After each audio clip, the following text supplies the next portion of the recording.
Hello everyone, আমি প্রীতি বিশ্বাস। আজকের এই ভিডিওটা মানুষের খাদ্য চ্যাপ্টারের পার্ট 2।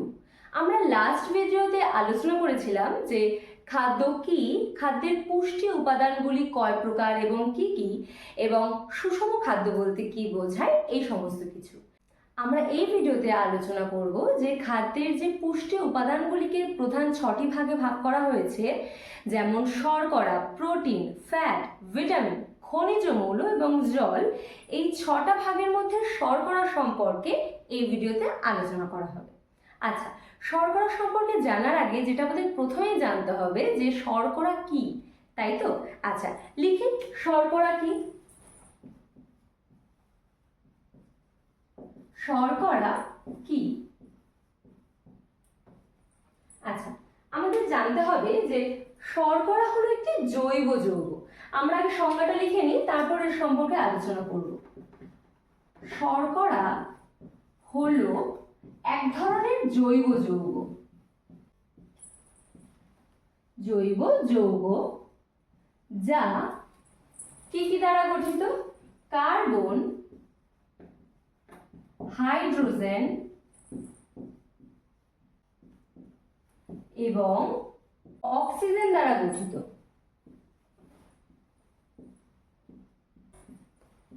গঠিত। যা মানবদেহের প্রধান শক্তির উৎস হিসেবে কাজ করে। যা মানবদেহের প্রধান শক্তির উৎস হিসেবে কাজ করে।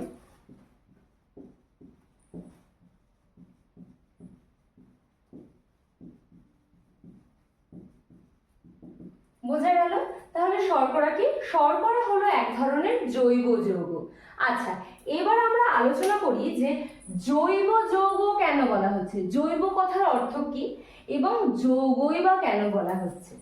আচ্ছা, এবার প্রশ্ন হচ্ছে জৈব কেন বলা হচ্ছে শর্করাকে? জৈব কথার অর্থ কি? জৈব কথার অর্থ হলো যা জীব দেহ থেকে উৎপন্ন হয় তাকেই জৈব বলা হয়। আচ্ছা, শর্করাকে তাহলে জৈব কেন বলা হচ্ছে? কারণ শর্করা কোথা থেকে উৎপন্ন হচ্ছে? শর্করা উদ্ভিদ দেহ থেকে উৎপন্ন হয়। উদ্ভিদ সালোক সংশ্লেষ প্রক্রিয়ায় যে খাদ্য উৎপন্ন করে সেটা কিন্তু শর্করা জাতীয় খাদ্য। তাই অবশ্যই আমরা শর্করাকে জৈব উপাদান বলতেই পারি। তাই জন্য এখানে জৈব কথাটা ইউজ হয়েছে। যৌগ কেন বলা হচ্ছে? যৌগ কাকে বলে? যখন একাধিক মৌল একত্রিত হয়ে একটি অণু তৈরি করে তখন তাকে বলা হয় যৌগ। কেন যৌগ বলা হচ্ছে? কি কি মৌল দিয়ে তৈরি শর্করাটা? এই যে কার্বন, হাইড্রোজেন এবং অক্সিজেন, এই 3টে মৌল দ্বারা গঠিত হয় এই শর্করা। তাই জন্য এটাকে আমরা যৌগ বলতেই পারি, তাই না? মানে শর্করার একটি অণু একাধিক মৌল দ্বারা গঠিত, তাই জন্য এটাকে অবশ্যই যৌগ বলা যেতে পারে। তাহলে শর্করাকে কেন জৈব যৌগ বলা হচ্ছে বোঝা গেল। জীব দেহ থেকে উৎপন্ন হয় তাই জন্য জৈব, এবং একাধিক মৌল দ্বারা গঠিত হয় বলে একটি অণু, তাই জন্য যৌগ বলা হয়েছে। একাধিক মৌল একত্রিত হয়ে যখন একটি অণু তৈরি করে তখন তাকে যৌগ বলে, তাই জন্য শর্করাকে জৈব যৌগ বলা হচ্ছে। এবং যা কার্বন, হাইড্রোজেন এবং অক্সিজেন দ্বারা গঠিত, মানে কার্বন মৌল, হাইড্রোজেন মৌল এবং অক্সিজেন মৌল দ্বারা গঠিত হয় শর্করার একটি অণু, তাই জন্য এটাকে কিন্তু যৌগ বলা হচ্ছে। বোঝা গেল? যা মানবদেহের প্রধান শক্তির উৎস হিসেবে ব্যবহৃত হয়। কারণ শর্করা থেকেই আমাদের মানব শরীরে শক্তি উৎপন্ন হয়, তাই জন্য শর্করাকে প্রধান শক্তির উৎস হিসেবে বলা হয়েছে মানবদেহের। বোঝা গেল? তাহলে শর্করা কাকে বলে, শর্করা কি, এইটুকুনি সংজ্ঞা বোঝা গেল। এইবার আমরা যেটা জানবো সেটা হচ্ছে শর্করা কয় প্রকার এবং কি কি। আচ্ছা, শর্করার প্রকারভেদ। আচ্ছা, এবার হচ্ছে শর্করার প্রকারভেদ, মানে শর্করাকে কয় ভাগে ভাগ করা হচ্ছে এবং কি কি। লিখি শর্করা। শর্করাকে প্রধানত 3টে ভাগে ভাগ করা হচ্ছে। 1 নম্বর হচ্ছে মনোস্যাকারাইড।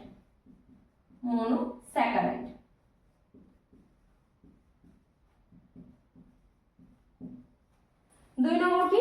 ডাইস্যাকারাইড।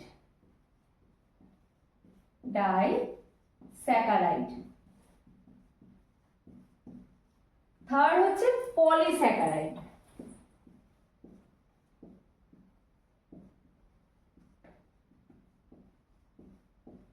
আচ্ছা, এবার আমাদের জানতে হবে মনোস্যাকারাইড, ডাইস্যাকারাইড এবং পলিস্যাকারাইড কথার অর্থ কি। দেখ, মনো মানে হচ্ছে এক বা একক, এক বা একক, মানে মনো কথার অর্থ হলো একটি। স্যাকারাইড কথার অর্থ কি? সুগার মানে শর্করা। তাহলে মনোস্যাকারাইড কথার অর্থ কি? একক শর্করা বা শর্করার একটি অণু, সেটা হচ্ছে মনোস্যাকারাইড। আচ্ছা, ডাইস্যাকারাইড, ডাই কথার অর্থ কি? দুই, তাই তো? ডাই কথার অর্থ হলো দুই, আর স্যাকারাইড কথার অর্থ হলো শর্করা। তাই ডাইস্যাকারাইড কথার অর্থ কি হলো? দুই শর্করা, মানে দুটি শর্করার অণু বিশিষ্ট রূপটি হলো ডাইস্যাকারাইড। বোঝা গেল? আচ্ছা, পলিস্যাকারাইড, পলি কথার অর্থ কি? পলি কথার অর্থ হলো বহু, বহু। স্যাকারাইড কথার অর্থ হলো শর্করা। তার মানে কি দাঁড়ালো ব্যাপারটা? পলিস্যাকারাইড কথার অর্থ হলো বহু শর্করা, তার মানে দুইয়ের বেশি বা অনেকগুলি শর্করার অণু একত্রিত হয়ে যে রূপটা তৈরি হয় তাকে বলা হয় পলিস্যাকারাইড। বোঝা গেল? আচ্ছা, মনোস্যাকারাইড মানে হচ্ছে একটি শর্করার অণু বিশিষ্ট রূপকে বলা হয় মনোস্যাকারাইড, দুটি শর্করার অণু বিশিষ্ট রূপটাকে বলা হয় ডাইস্যাকারাইড, এবং তার বেশি শর্করার অণু যুক্ত হয়ে যে রূপটা তৈরি হয়, যে শর্করা তৈরি হয়, তাকে বলা হয় পলিস্যাকারাইড। বোঝা গেল? আচ্ছা, মনোস্যাকারাইড বলতে কোনগুলোকে বোঝানো হয়? যেমন মনোস্যাকারাইডের উদাহরণ হচ্ছে গ্লুকোজ, গ্লুকোজ অণু, গ্লুকোজ অণু কিন্তু মনোস্যাকারাইডের একটা উদাহরণ। যেমন ডাইস্যাকারাইড, ডাইস্যাকারাইড যেমন সুক্রোজ, যেমন সুক্রোজ। পলিস্যাকারাইড, এটা জটিল শর্করা, তাই তো? মানে অনেকগুলি শর্করার অণু মিলিত হয়ে এই পলিস্যাকারাইডটা তৈরি হয়। তার উদাহরণ কি হতে পারে? স্টার্চ বা শ্বেতসার, স্টার্চ বা শ্বেতসার। সেলুলোজ হতে পারে। সেলুলোজ কোথায় থাকে? উদ্ভিদের কোষ প্রাচীরে থাকে সেলুলোজ। আচ্ছা, তাহলে এই গেল শর্করার প্রকারভেদ, শর্করা কয় প্রকার এবং কি কি। আচ্ছা, এবার আমরা যেটা শিখব সেটা হচ্ছে শর্করার কিছু উৎস। দেখি।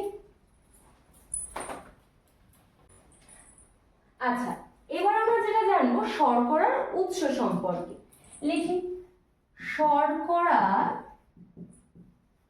উৎস। শর্করার উৎসটা প্রধানত দুভাগে ভাগ করা হয়েছে। একটা হচ্ছে উদ্ভিদ উৎস, আর এটা হচ্ছে প্রাণীজ উৎস।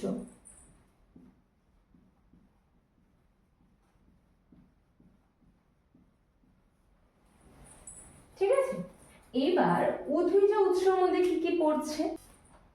আমরা ভাত খাচ্ছি, ভাত, রুটি, এগুলো তো শর্করা। আচ্ছা, ভাতটা হচ্ছে কোথা থেকে? চাল থেকে। তাহলে চাল তো উদ্ভিদ থেকেই পাই, তাহলে চাল উদ্ভিজ উৎস হতে পারে, ব্র্যাকেটে লিখে দিই ভাত। দুই কি হতে পারে? রুটি থেকে আমরা শর্করা পাই। রুটি কার থেকে তৈরি হয়? গম থেকে, তাহলে লিখি গম, যেটা আমরা উদ্ভিদ থেকে পাই, ব্র্যাকেটে লিখি রুটি। এগুলো থেকে আমরা শর্করা পাই, উদ্ভিজ উৎস। আর কি? বিভিন্ন মিষ্টি পাকা ফল থেকে আমরা শর্করা পাই, লিখি পাকা আম, কলা, আম, কলা প্রভৃতি মিষ্টি ফল, প্রভৃতি মিষ্টি ফল। ঠিক আছে, তারপর আখ, এই সমস্ত কিছু। তারপর বিভিন্ন সবজি, যেমন আলু, গাজর ইত্যাদি। এই সমস্ত আরো অনেক কিছু থেকে আমরা শর্করা পেয়ে থাকি। এগুলো সব উদ্ভিজ উৎস, মানে যেগুলো উদ্ভিদ থেকে পাই এমন কিছু। আচ্ছা, এবার হচ্ছে প্রাণীজ উৎস। কোন কোন প্রাণীজ খাবার থেকে আমরা শর্করা পাই? যেমন আমরা দুধ থেকেও কিছু শর্করা পাই। দুধে কি শর্করা থাকে? ল্যাকটোজ সুগার, মানে ল্যাকটোজ শর্করা। লিখি, দুধে কোন শর্করা পাই? ল্যাকটোজ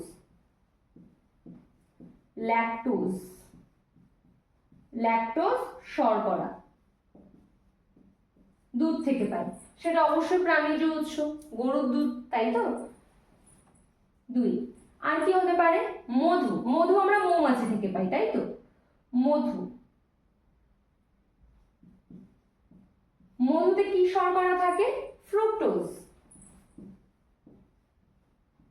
মধুতে কি থাকে? ফ্রুক্টোজ। 3। যেমন প্রাণীর মেটে, যেরকম আমরা মাংসের মেটে খাই, মেটেতে কি থাকে? শর্করা থাকে। কি শর্করা? গ্লাইকোজেন। লিখি, মেটে গ্লাইকোজেন থাকে।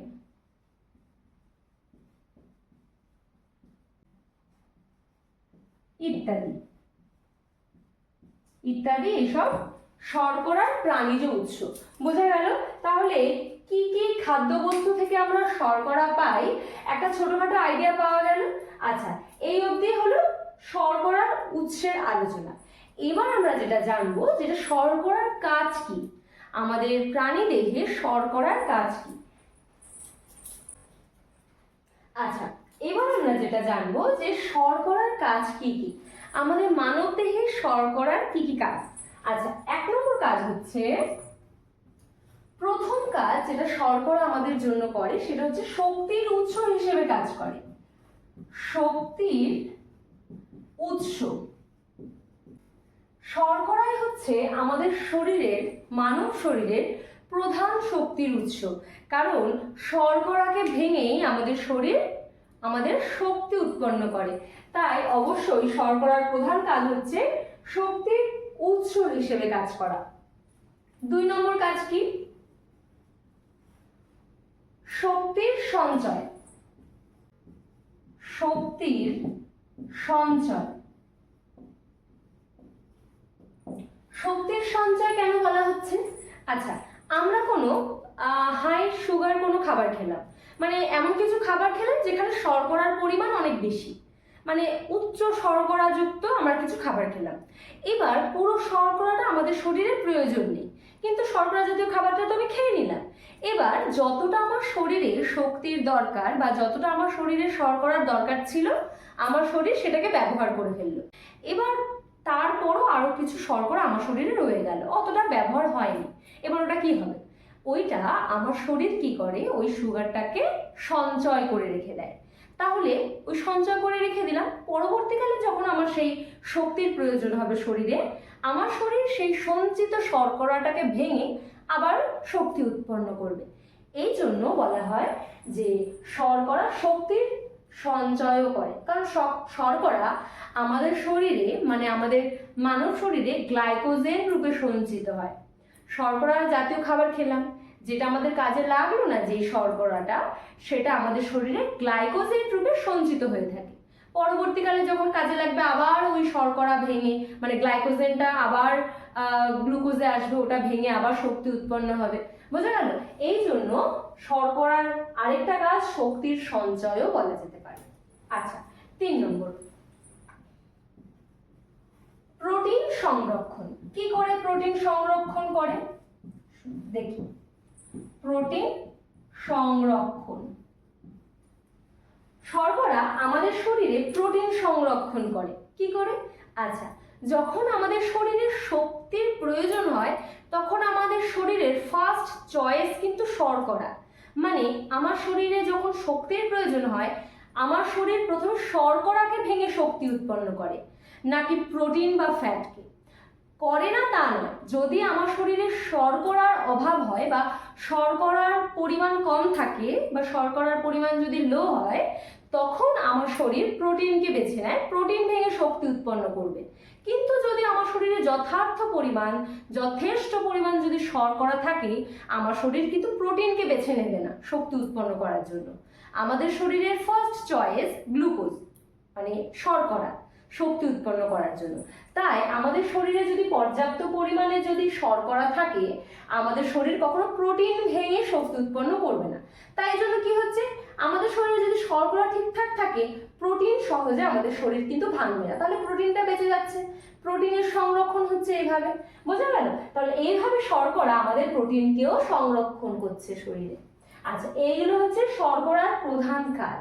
এবার আমরা যেটা জানবো যে আমাদের শরীরে বা আমাদের রক্তে যদি শর্করার পরিমাণ বেড়ে যায় তাহলে সেই অবস্থাটাকে কি বলে, এবং রক্তে যদি শর্করার পরিমাণ কমে যায় সেই অবস্থার নাম কি, সেটা এবার আমরা জানবো। রক্তে শর্করার পরিমাণ বেড়ে গেলে তাকে কি বলে? হাইপারগ্লাইসেমিয়া। লিখি, হাইপারগ্লাইসেমিয়া।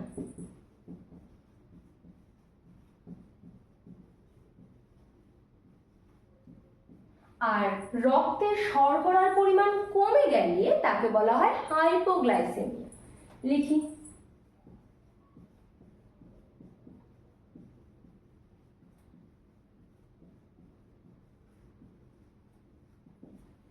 ব্যাস, বোঝা গেল?